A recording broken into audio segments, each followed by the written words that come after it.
Hey YouTube, test, test, test.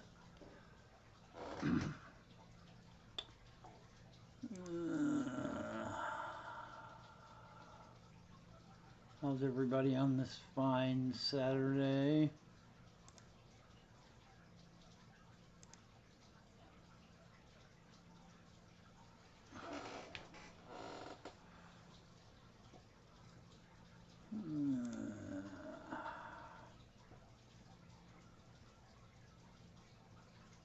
Hey Nisi, hey Fisher Fever. Gonna get a sound check just to make sure.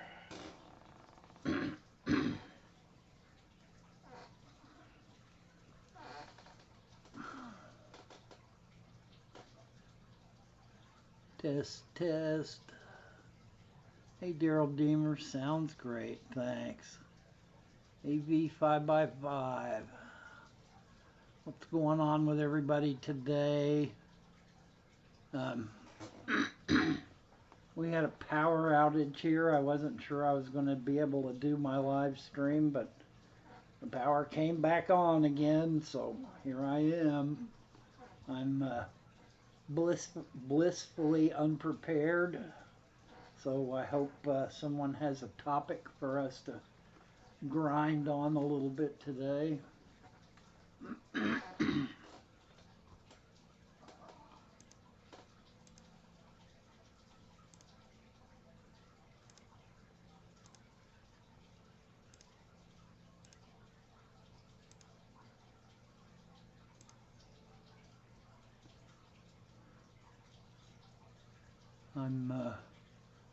The Pacers season is grinding on, and I'm getting further behind on my YouTube watching.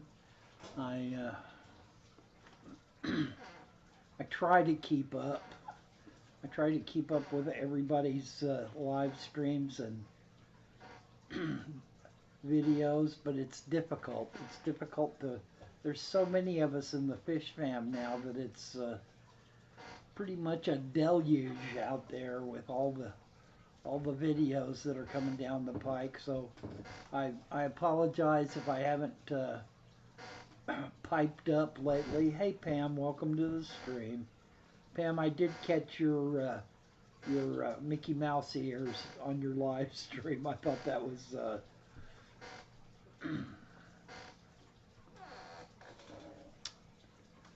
Fishroom Fever says topic. The internet has of course expanded the hobby. Do you feel that the spread of good outweighs the bad? Daryl, I see your question. I'll get to it. I think that the internet is an amazing thing. 20 years ago, none of us could have imagined what the internet is today. You know, 30 years ago, none of us could have imagined what the internet is today. Maybe 20 years ago, we could have imagined. But you know, there's good with bad. The bad is that it's possible to get some really bad advice. So you need to take stuff with a grain of salt. I mean, I'm capable of giving bad advice myself. I make mistakes. I'm not an expert. So I think that the good outweighs the bad. The good being that we get to connect with so many different people. Right, Terry. That's what I'm talking about. Terry says, I think the internet allows us to communicate better. I wouldn't be talking to Dwayne without it. Well, you know, we might be talking on a BBS or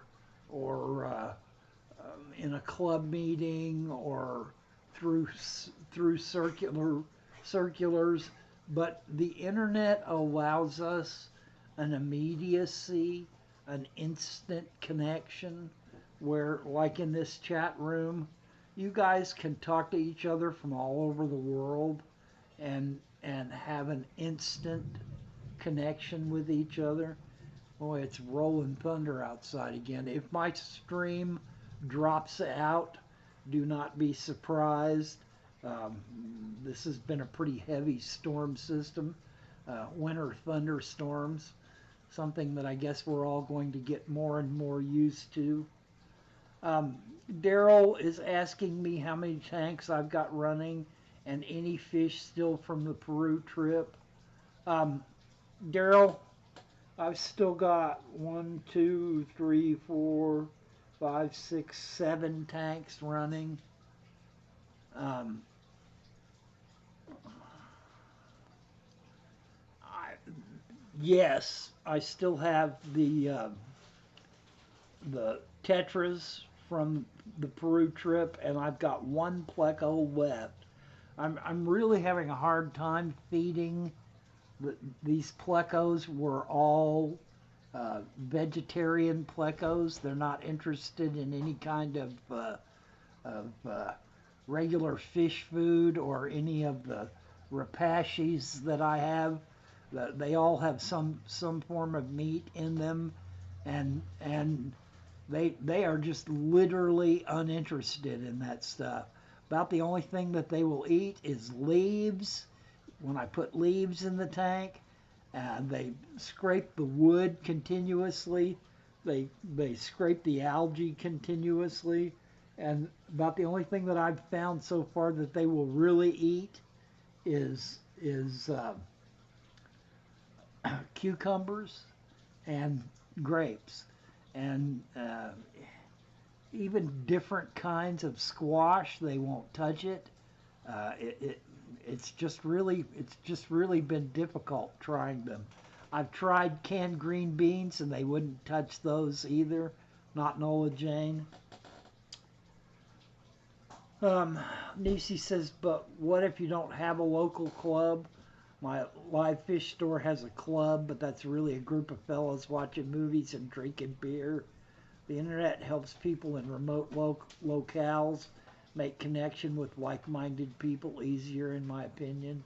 Yeah, I couldn't agree more, Nisi. And yes, there are a lot of areas of the country and of the world where there is no local club, and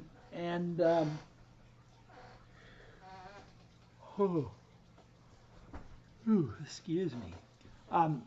Nisi, the thing that I would say about that is it's time for you to make a local club. It's time for you to put together a local club and let it run and see how it does. I think you'd make a great club leader, but you're right.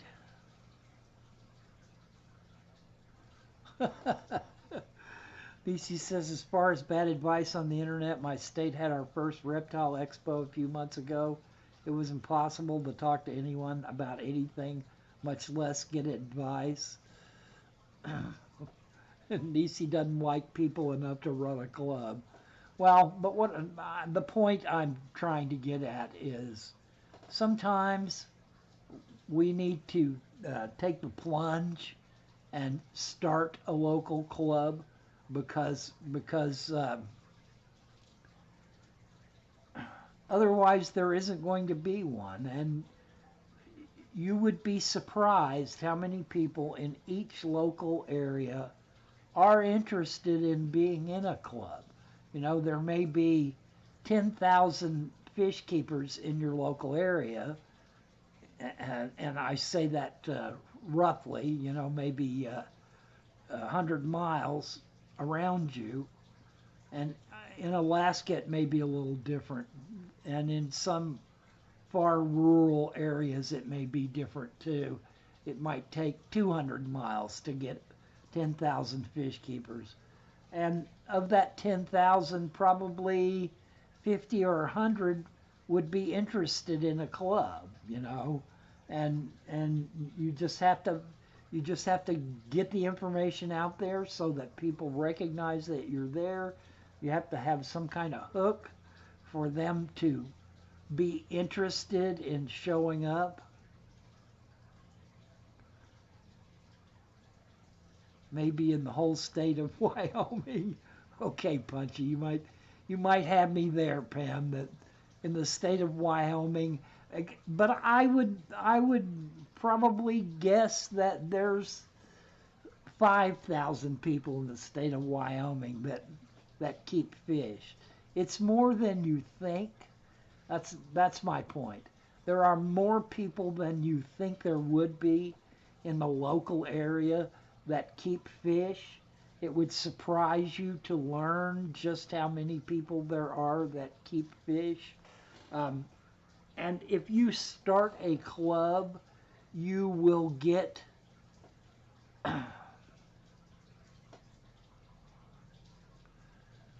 Perry tells Nisi that as long as you hate everyone equally, you will be fine.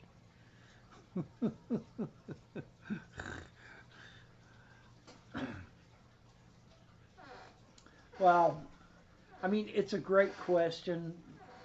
What what is the pluses and minuses of the internet as far as fish keeping goes? The real plus is that there is an immediacy to the internet, to people being grouped up in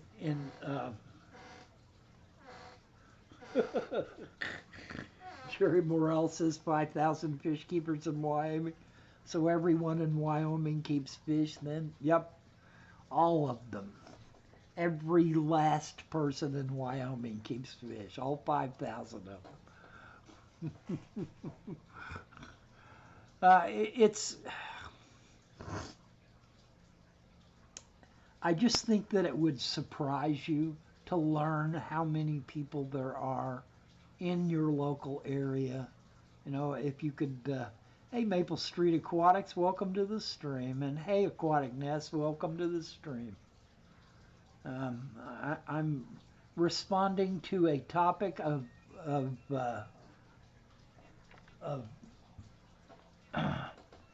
good and bad, the internet, as far as fish keeping goes. And I really think it offers um, a a chance for people that otherwise wouldn't get to talk to each other, um, uh, a chance to rub shoulders with a great many people who are highlights in this hobby. I've got some friends online that I would probably never have ever found, you know, fish keeping friends that I would probably have never found, you know, like us going on the Peru trip. I probably would have never found people to go on the Peru trip with if I wasn't connecting with other people on the internet. So yes, I think that the good outweighs the bad as far as the hobby goes, with all of the uh, stuff that's going on the internet as far as fish keeping goes. It's incredible. It's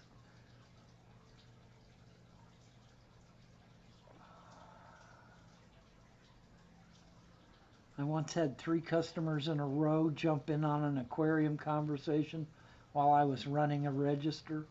There are a lot of people you wouldn't think to be fish keepers. Yeah, that's what I'm talking about with as far as forming a club goes. If you're in an area that has no club whatsoever, fish club, local fish club, then my suggestion to you is to consider strongly the idea of forming a fish club.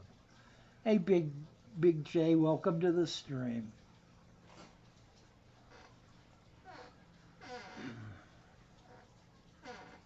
There's you know, almost every place you go, if you go to the store, you could pretty well figure that 2 or 3 of those people in the store with you are also fish keepers. You know, if there's 10 or 15 people in the store, you could figure that 2 or 3 of them are fish keepers. Or maybe it's just one. but almost every place you go, there's somebody in there that's a fish keeper. Um, I, I'm continually amazed. Have we hit the two thumbs up? Have others hit the thumbs up? Thank you, Cody son. Um, there are some products of this internet fish keeping age that I'm not too crazy about. Um, it's it's possible to get sucked into a craze. It's possible to have someone show you a fish that you just have to have, only having seen it on the internet, never having seen it in a store. You know, those are the kinds of issues that no one would have thought of.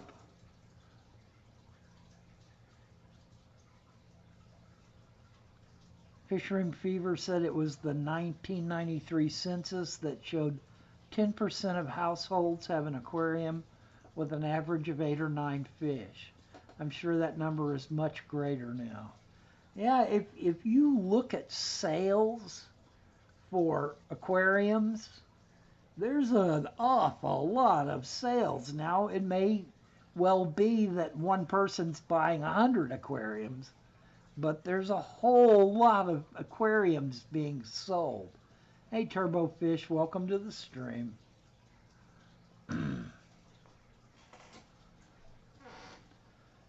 And yes, I think the 10%. Hey, Fish Kid Jake, welcome to the stream. I think the 10% is probably conservative. I think that if you really dig, it's more than that. But I mean, that's a lot of people. There's a lot of people in Wyoming, and if one of every 10 of them is a fish keeper, that's a lot of fish keepers in Pam's state.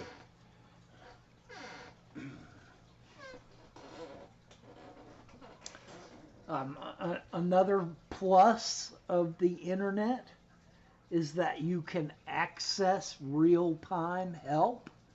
If you are suffering some kind of malady in a fish tank, that you can instantly connect with someone.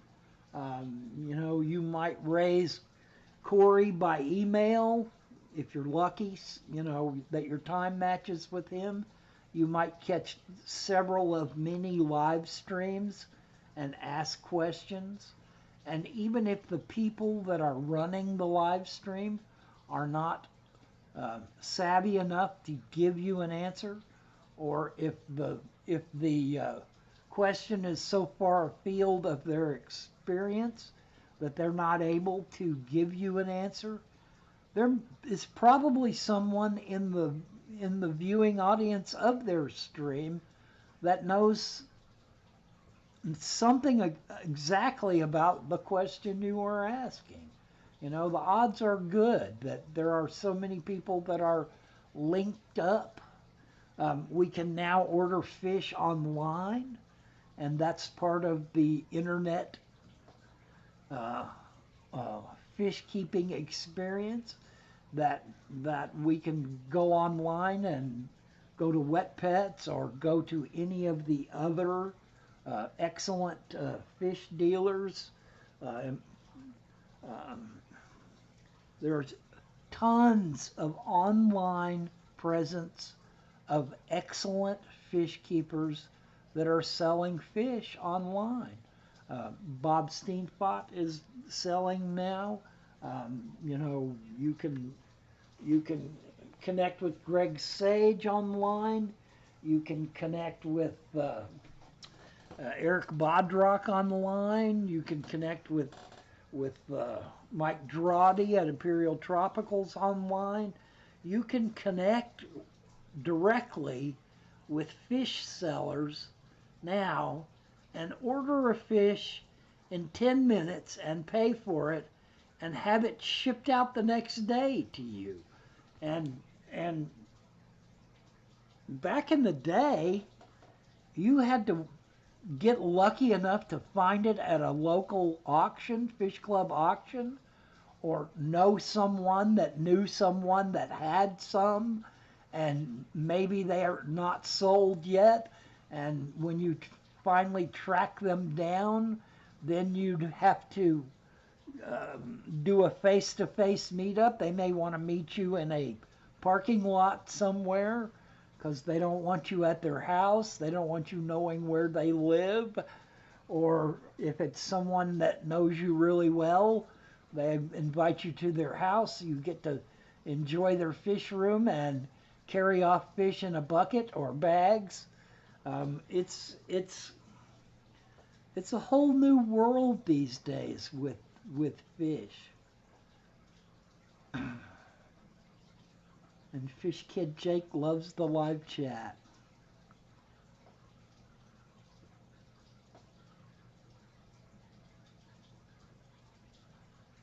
Terry's Tropical Tank says off topic, but I need sympathy. I finally got my new reef tank settled down after 3 months. Everything looking good. Then the damn tank blew a seam yesterday. Oh man. I hope you managed to save your fish if you had fish in it yet. Dumped 30 gallons of salt water, 15 of which went into a planted barb tank. Oh man. Man. Terry, I'm sorry, buddy. I've experienced similar things. Up to 150 gallons of water I've lost when a seam gave way. I don't know what to tell you. Be careful who you buy tanks from, because you can get tanks these days from reputable dealers that are, you look at the caulkwork in the corners of the seams and you wonder what kind of monkeys they have working in the back rooms sealing these tanks, because it looks like somebody used a butter knife to seal the inside seams of the tank. You know, it's I just don't know. It sucked. Got them in an emergency 20 long, so the rocks and the coral and fish have water. Man, I'm sorry to hear that.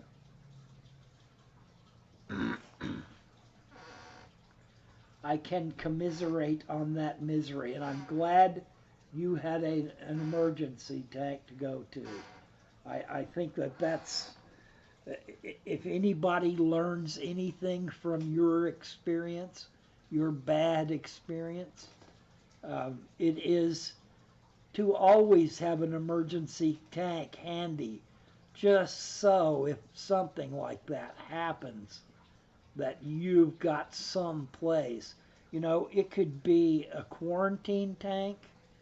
It could be just a tank, bare bones tank that you have up and running and cycled. You know, even if it's not cycled, if it's up and running and ready, then you can always add some quick cycling stuff to it to get the tank cycled quickly to save your fish.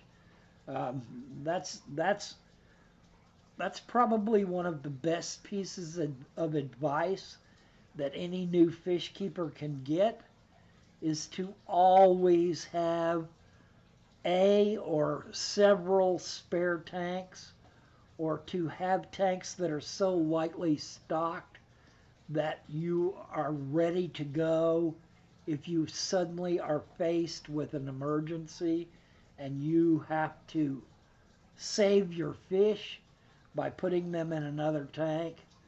Um, you know, it's not always the best thing to happen for your fish, but it's a lot better than going dry and letting them die because there's no place else to put them.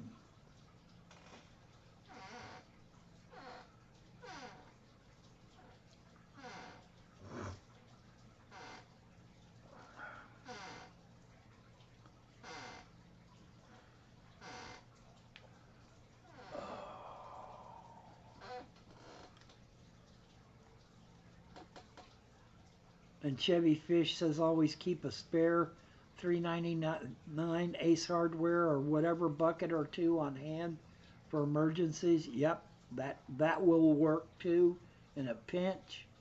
You can always have a tub or a tote that you can fill quickly and throw an air line in, and you can save your fish that way too. Turbofish says it's okay, Terry. Pam hasn't gone full feminist on us yet. I don't think we need to worry about Pam going full feminist on us.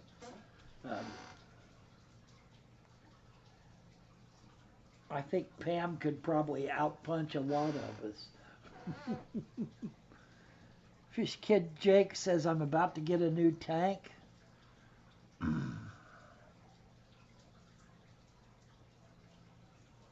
Terry was in the room when it happened, and yeah, because something like that happening, you've probably got about 10 minutes to react to save fish. If you don't, they're gone, you know. She's called Punchy for a reason. Yeah.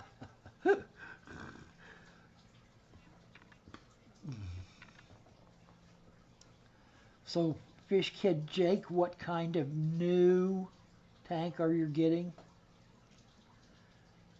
And Pam says, and just what is wrong with a feminist? Nothing's wrong with a feminist, Pam. Not a thing. But I can remember a time when I didn't know any women in the fish keeping hobby.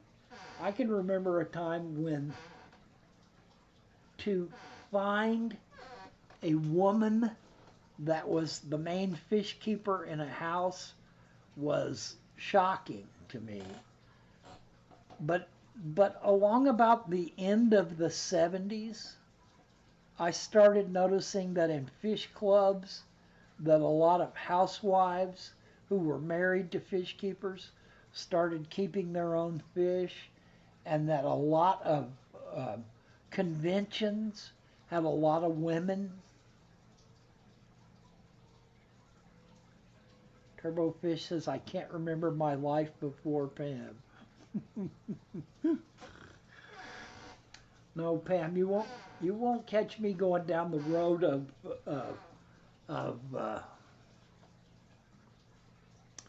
anti-feminism ever. I am a feminist supporter from long, long, long ago.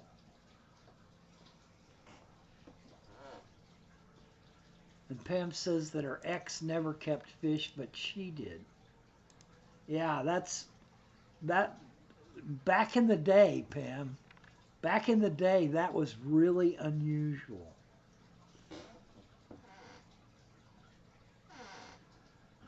And Nisi says, in my house, the only pet keepers are women. If I left Doug to watch my pets for a year, they'd all be dead.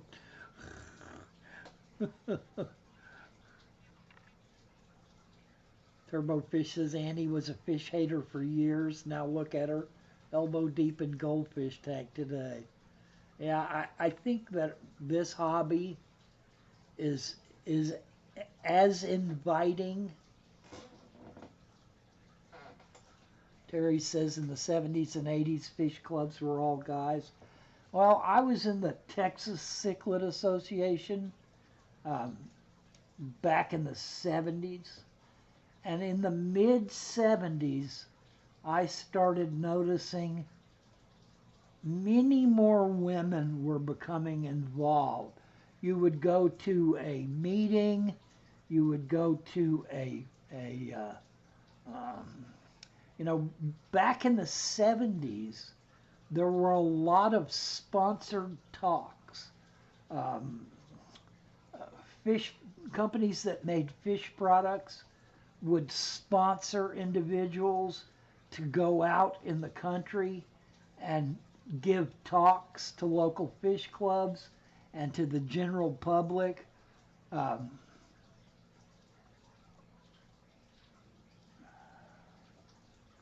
Poor Doug.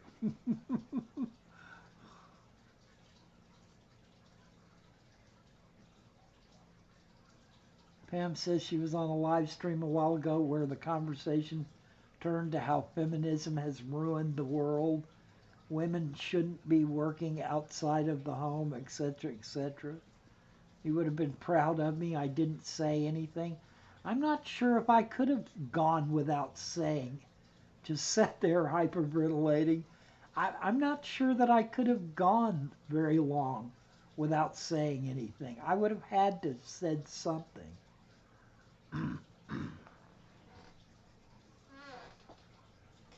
Terry says he saw Loisel a few times back in the day. I saw Wayne Liebel. I saw Lee Finley. Um, I saw a lot of different fish personalities that were different companies were sponsoring them to go around and talk, and it was a great way for companies to talk to you.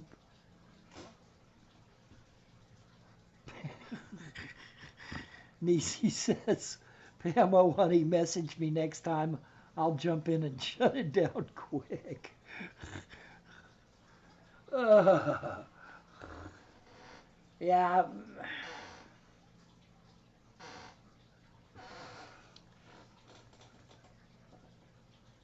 Yeah, Terry, Lee Finley was cool. Lee Finley's one of my favorite catfish people. I still bump into him occasionally. I have not seen him do anything or even write articles for a very long time. But I've noticed that when I've been searching on some of the more esoteric sites for, looking for some kind of scientific paper, I've noticed that Lee Finley is still downloading papers. He's still right there on the bleeding edge, checking stuff out. And Lee Finley is one of my heroes. The guy knew catfish in a way that not a lot of other people have ever known catfish.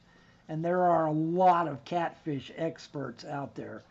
But Lee, yeah, he is still active at Planet Catfish. Not as much anymore, but yes.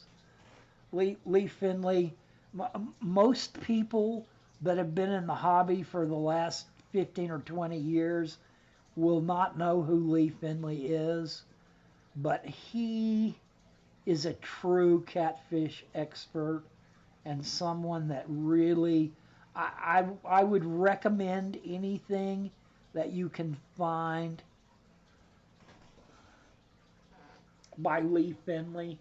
If you dig around in old magazines, you will find Lee Finley articles, Lee Finley columns, and he's one of the true greats.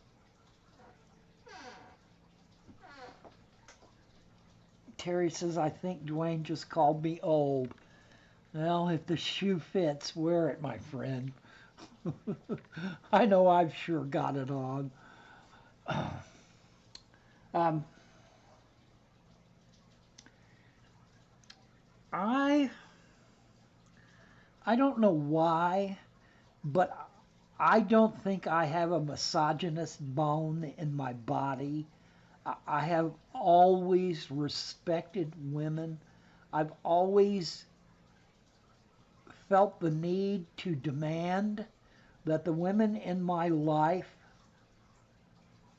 reach their full potential, that they not depend on me for standing up.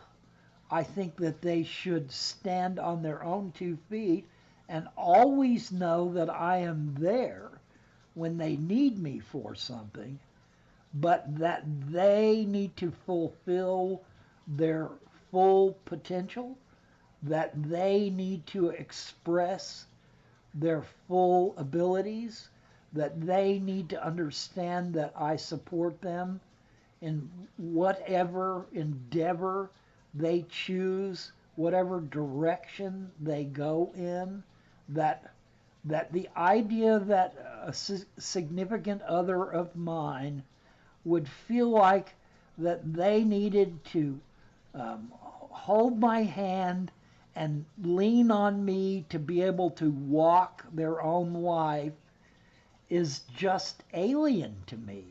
That's not to say that I'm not there for women that are in my life, in the sense of whenever they need me, whenever they call, whatever it is that they need, yes, I'm going to be there.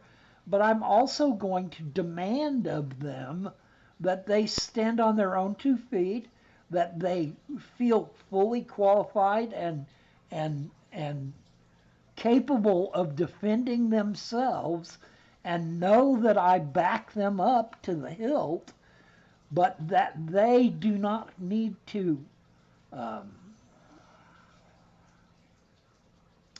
take a back seat to anyone.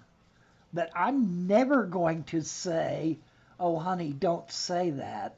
You're going to make some of the good old boys mad. I would say, honey, make the good old boys mad, because that's exactly what they need. They need you to yank their chain really well for them. Now, that that can also have bad effects. You know, it can make you not be acceptable company in some places. If you are a feminist, if you believe in feminism, if you support women's rights, if you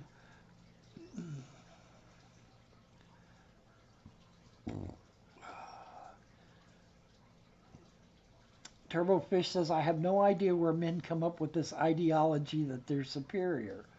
A woman is everything a man isn't. Women are biologically superior.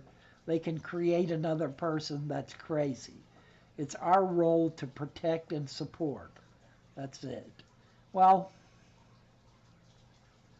men come up with the idea that women are chattel, that women are are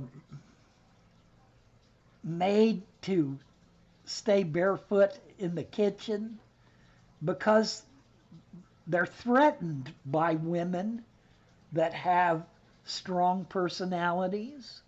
They're threatened by women that tell them what to do. They don't like the idea that women will take over and that they would be forced to do what women say. You know, I've always told this story that the thing that Tibetan men fear more than anything else in the world is to die and be reborn as a Tibetan woman, because of how they know how bad their lot is. They know how miserably they are treated. And that's as archaic, that's as medieval, that's as I just can't stand by it. I just can't not say something. You know, uh, misogyny comes from fear. Misogyny is being afraid that someone else is going to dictate to you something that you don't want to hear.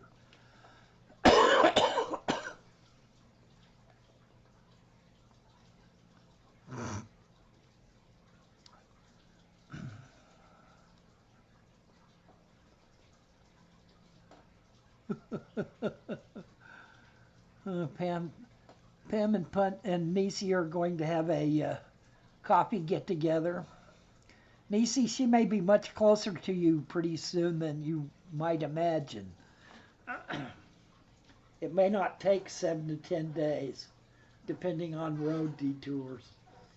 Now, I just want in no way for any females that are in my live streams or view my live streams to ever even consider that I would knowingly be misogynist in any way, shape, or form. Now, that doesn't mean, I mean, I'm a product of the 50s, so that doesn't mean that I don't have blind areas where I may act in a sense misogynist or non-PC. As far as feminist rights go, I may hold opinions that cross those lines, but it's not because I'm trying to be. It's not because I'm going.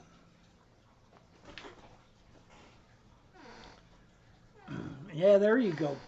There you go, Pam. Move to Alaska. Nisi can show you some outdoors there. Well, Pam, if you wish, wishing can make it happen these days.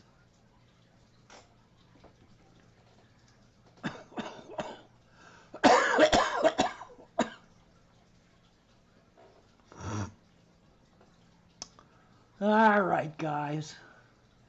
We're winding at towards the top of the live stream. If we've got any more topics,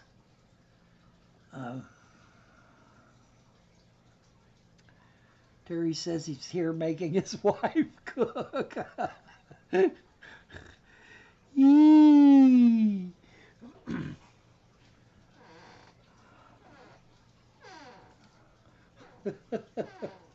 Well, I pester my wife to cook too, but there's a good reason why I'm pestering my wife to cook is because my wife is an excellent cook, and I'm a piss poor cook. So I whine and cry and make big eyes, trying to get my wife to cook a lot.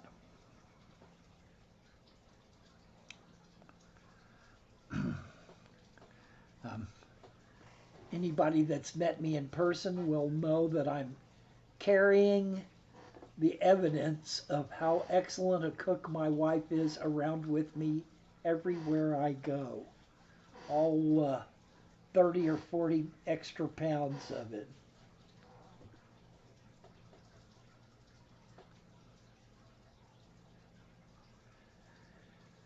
Nisi says, Doug wants me to do something with my last empty tank. I'm at a loss. We're on a budget, and I have no idea what I want.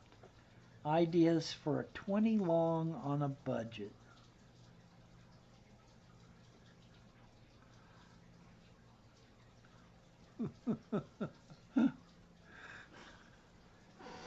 Yee. Nisi,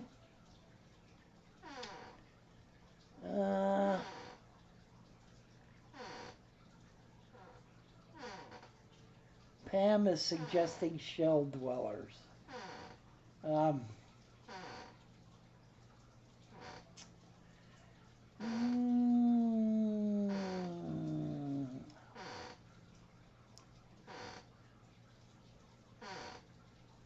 I would suggest Reed Tetris, a small school of Reed Tetris, and the The thing that most people um, don't recognize about um, reed tetras, and this happens with a lot of fish. Yeah, Punchy says Daisy's a rice fish. Hey, Biggies, welcome to the stream. One of the things that most people don't know about reed tetras, there is a Cory, and I'm going to butcher the name, Hatatus Cories, Hadius Cories. And if you will look at those Cories, they have the exact same markings on them that reed tetras carry. You know, there's a lot of tetras that carry that similar kind of marking pattern, but there are very few Corydoras that look exactly like a tetra. Hastatus. And those Cories will swim midwater with the reed tetras. They will school with reed tetras. They are from the same area, and they are naturally marked to school with reed tetras.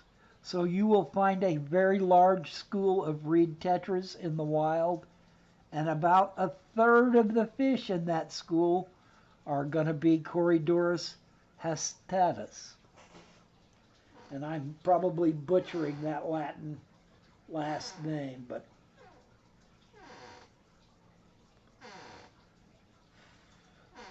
Fish Kid Jake says, bye, gotta go. Good luck with your new tank, Fish Kid Jake.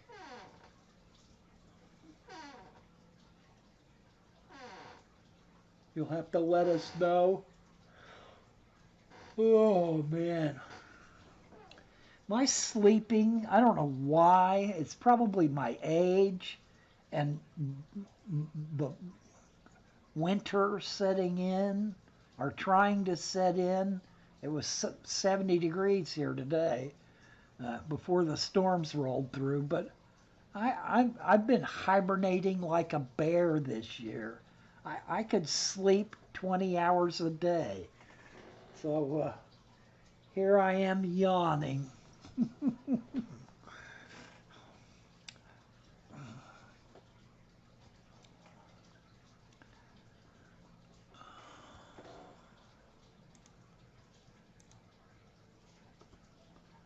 I'm not sure what that's all about. I'm not sure if that's a problem with my health or if it's just old age and wintertime combining to make me want to hibernate like a bear. I just want to go get in bed and sleep all day and then get up and eat and go back to bed and sleep all night. So anymore, I've been doing a lot of yawning during the daytime. All right, guys. We're right up around the top of the hour. We're a little short, but I think I'm going to shut this down and get out of here. I hope something in this chat has been valuable to you as far as fish keeping goes. I appreciate all of you stopping by. Once again, I'm going to have to apologize for my lack of appearances in live streams and videos here lately. I'm watching my Pacers play, and I'm sleeping, hibernating like a bear. I'm not sure if Scott is Alien, oh, what was his name? It was the one that was streaming after me. All right, thanks guys for stopping by. I hope you have a good rest of your weekend, and good luck with your fish.